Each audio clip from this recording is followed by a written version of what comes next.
I still stand on that principle.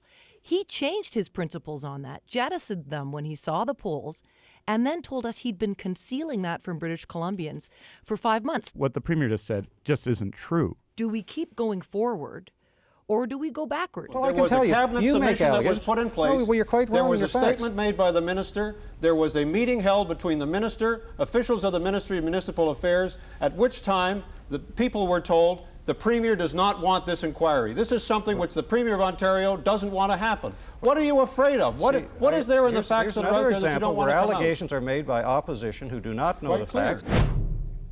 It's time for the Premier's League and some familiar faces, as you just saw. Christy Clark was Premier of BC from 2011 to 2017. She's now Senior Advisor with Bennett Jones and joins us from Vancouver.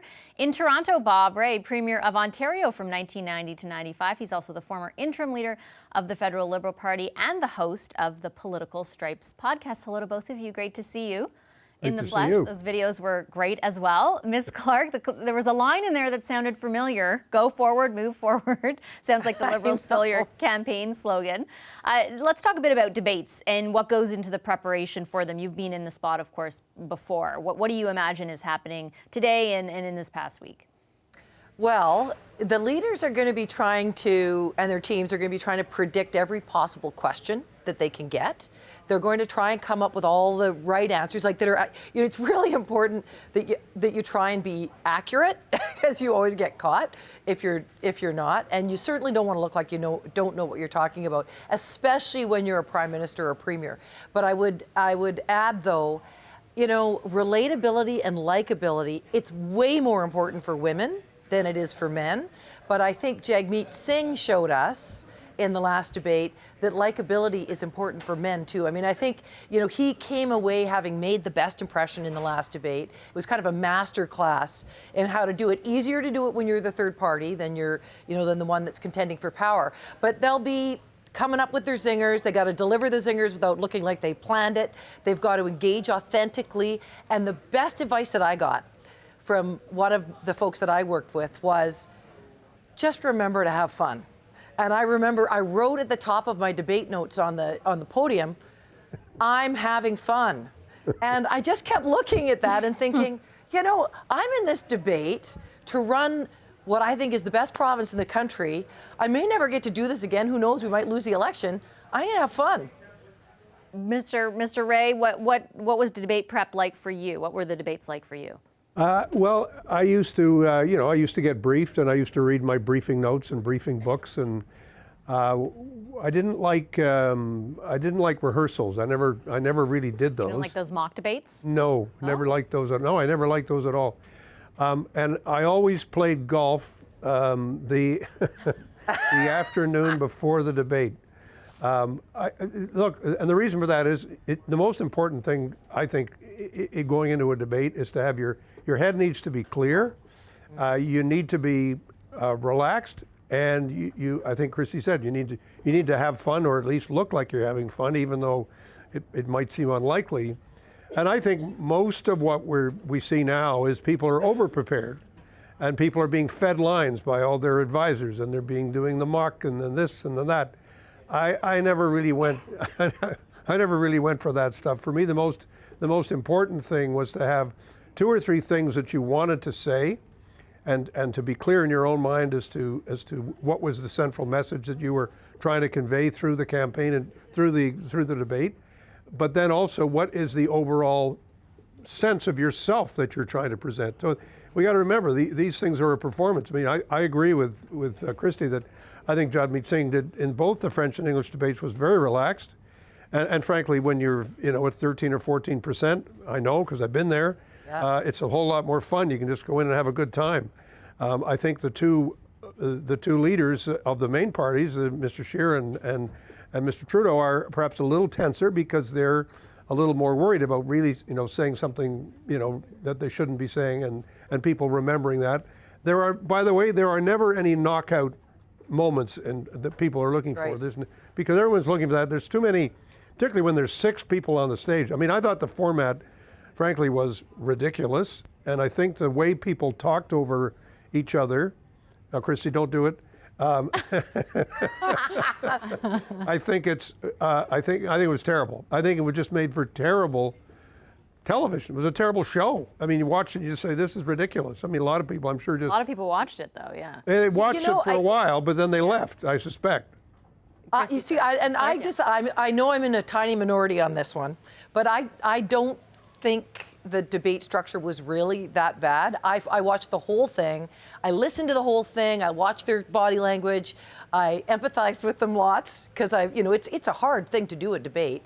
And I felt like I got a flavor for each of their characters that I hadn't really seen before. I think people are kind of used to the Prime Minister, obviously. He's more of a known quantity. But I saw Maxime Bernier in a way I'd never seen him before. Andrew Scheer really outperformed my expectations because I haven't seen much of him, and I wasn't, frankly, wasn't expecting that much. And Jagmeet Singh was, I thought, I was reintroduced to him. So I felt like, it was hard to hear some of the things they were saying, but I felt like I got to see their characters in a way that I hadn't seen before, which when you're talking about a televised debate, I mean, people say, for good reason, turn off the sound and then you'll know who won. Because most people don't really listen to a debate, they just see what people look like on screen. And I think from that perspective, the debate worked for me. Mr. Ray, the idea that you brought up, that whole sort of the predominance of talking points and that idea of getting those across, how much do you think that is based on the sort of way in which these debates roll out now, right? This idea that people do watch, but maybe not for the whole thing, and then there's clips that are played after, there's social media, there's instantaneous reaction from even the war rooms and on Twitter, wherever you are. How do you think that informs, I guess, how leaders now go into debates? Well, there's a whole structure now, right? I mean, everybody's got their talking points. The journalists have their talking points. The candidates all have their talking points. And then there's the spinners, and then there's the people who come out at the end and say, oh, they won, or he won, or they won, or she won, or whatever, because that's what they're supposed to do. And ultimately, I think people make up their own minds. And I think above all, it's a bit of a game of impressions.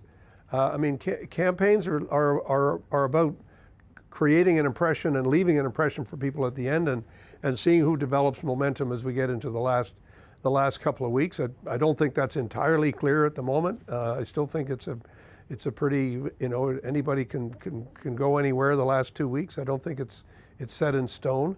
But the whole sense of production of how these things are put in place. I mean, I think it's overwrought, frankly, and I think there's very little room for spontaneity, and there's very little room for people actually answering a question when it's delivered. You ask me a question, I try to answer your question, but I don't think that's normal. I can tell you it's not normal, even outside of the debate. It's abnormal. I want to circle back to something we had discussed in a previous Premier's League, provincial politicians campaigning for their federal counterparts. Yesterday, something surprising appeared to happen. Sources close to Ontario Premier Doug Ford told Toronto Star reporter Robert Benzie that the Premier's noise is a bit out of joint. He's not happy he's being treated like persona non grata by Conservative leader Andrew Scheer, and even more so after Alberta Premier Jason Kenney spent the weekend campaigning hard in Ontario for Mr. Scheer at more than 20 events, including some in Ford's own neighborhood. Ms. Clark, what do you think about all that? Well, I think Jason Kenney can have an impact. I mean, he's incredibly popular with people from multicultural communities around Toronto, around Vancouver, around Calgary, you name it.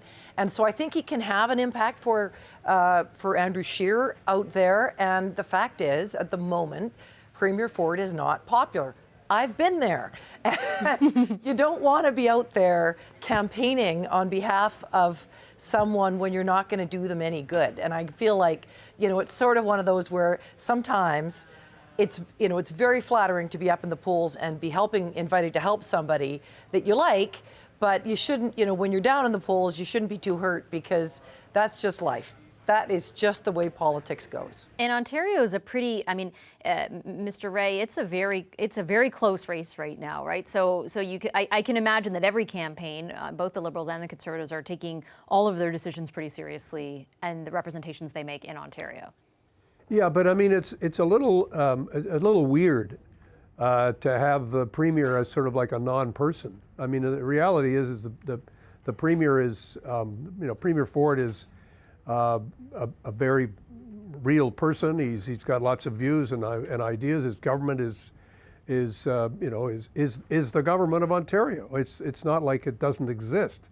So when you hear, for example, that Andrew Scheer is not allowed to pronounce the words Doug Ford, 2 words, it's a little odd. Like you sort I don't know of if say, he's not allowed. He just isn't. well, I mean, but that's because he's not allowed. I mean, he's told don't use those words. Find some other word. And so if somebody asks him a question, any one of his answers will never have the words Doug Ford in them. And I think that's odd.